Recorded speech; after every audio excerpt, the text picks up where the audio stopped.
whatever you want in this life, if you put the energy out into the universe that, hey, this is what I want to receive, you will receive it back in abundance. You just have to trust the process. Trust the process.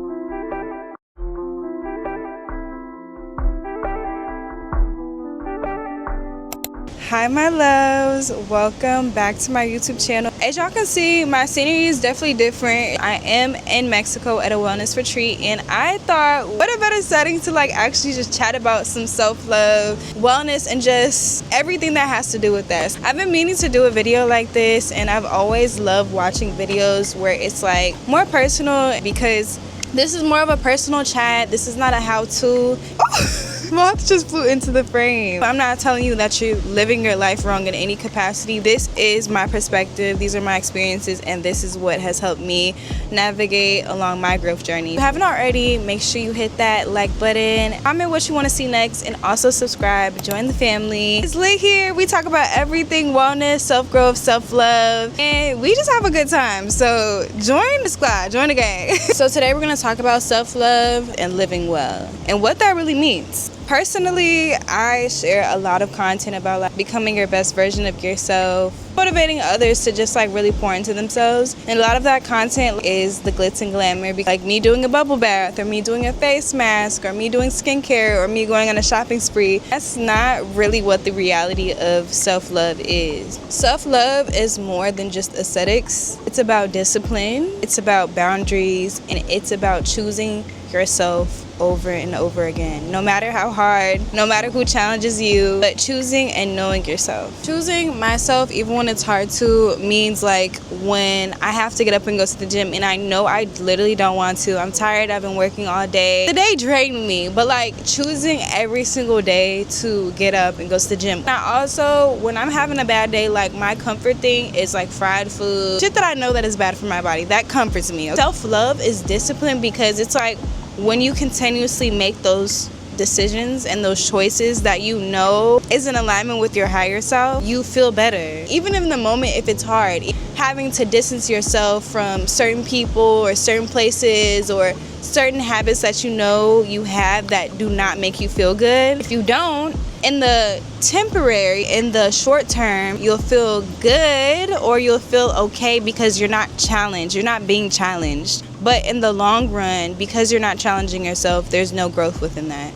Being disciplined and self-love stems from the ability to step out of your comfort zone. A lot of stuff that we're okay with accepting is internalized trauma. I realized personally for me, I had been so okay with allowing romantic relationships to be in my life where I had to feel like I had to prove myself to that person or fight for that person to see me, want to be with me, to just see my worth, because I was looking and searching for that acceptance. I realized that this was internalized trauma.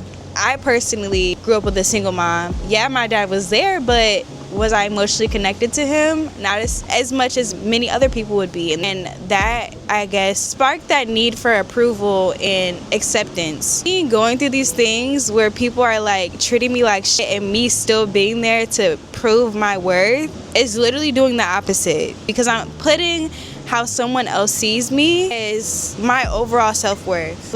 If this person sees me for me and accepts me, then I mean something. You're linking your self-worth and your self-esteem to material and outwardly things. Your self-esteem should be within you. The value of how much you know your worth and how much you love yourself should not be linked to external things. It should not be linked to how many likes you get on Instagram.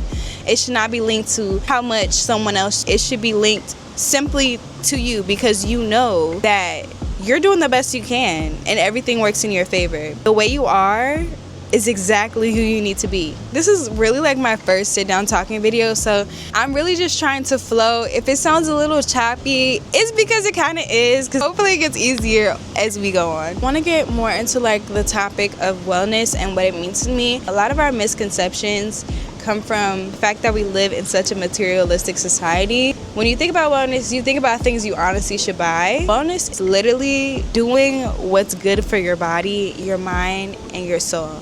Wellness stems from learning ways to regulate my emotional or my mental health. And really doing that is like regulating my nervous system. What ways can I redirect those feelings into positive feelings? That's emotional nervous system regulation. Things that regulate my nervous system is talking to a loved one, doing one of my favorite hobbies like yoga or aerial yoga, or simply just taking a deep breath and reminding myself that I'm exactly where I need to be and everything works out in my favor.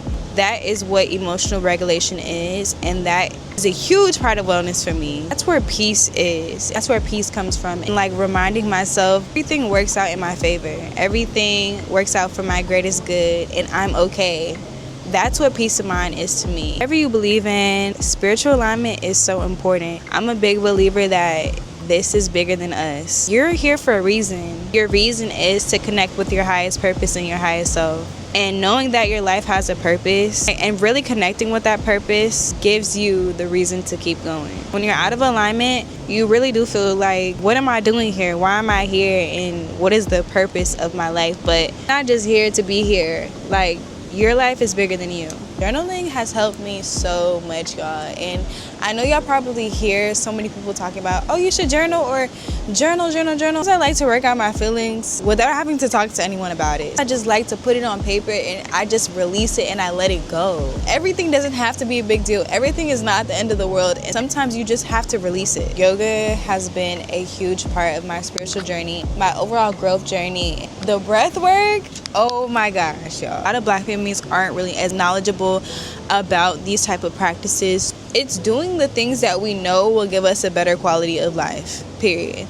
The more you do something, the more you make it a habit. I remember just starting out consecration. I didn't know how to stay consistent, and so many people ask me, how did you get into consecration? I literally just showed up every day. Even if the video wasn't good, and looking back at some of my videos now, or even just a few months ago, I see the progression in my craft and my passion, and it's because I stayed disciplined. Even the days that I didn't want to edit anything, I still did it because I know that this is something I'm passionate about and this is something that I want for myself. It gets easier over time. So discipline is a choice, it's self-respect, and it's choosing what you know is good for you, choosing what you want for you.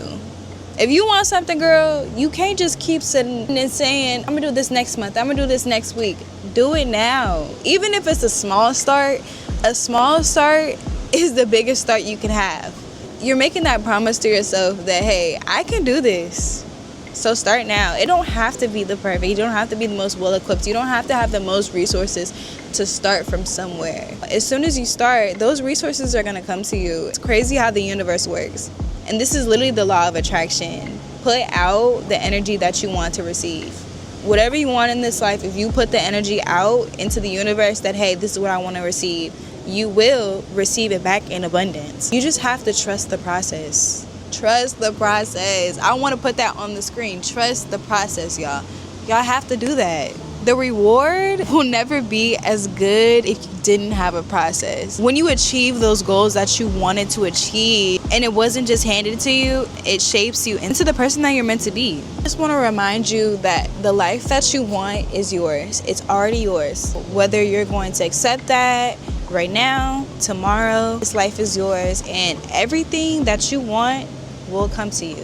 It may not be easy to make these decisions, but I promise you it's gonna make you a better person and it's gonna get you to exactly where you wanna be. After this video, I want you to check off one thing that you've been wanting to do for a long time. I want you to love on yourself today as well. Whether it is taking those deep breaths and regulating your nervous system, what is something you can do to love on yourself today? I just want to close out this video with this. The best version of you isn't just an aesthetic, it's a mindset, and she's already within you. You just have to choose her. And that's it.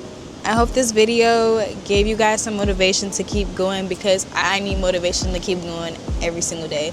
I love you guys, and tune back into the next video. Make sure you subscribe if you like this video. Make sure you also drop in the comments any other topics that you want me to talk about. Follow me on Instagram, follow me on TikTok. I make daily motivational and self-care and self-love content there. Thank you for tuning in.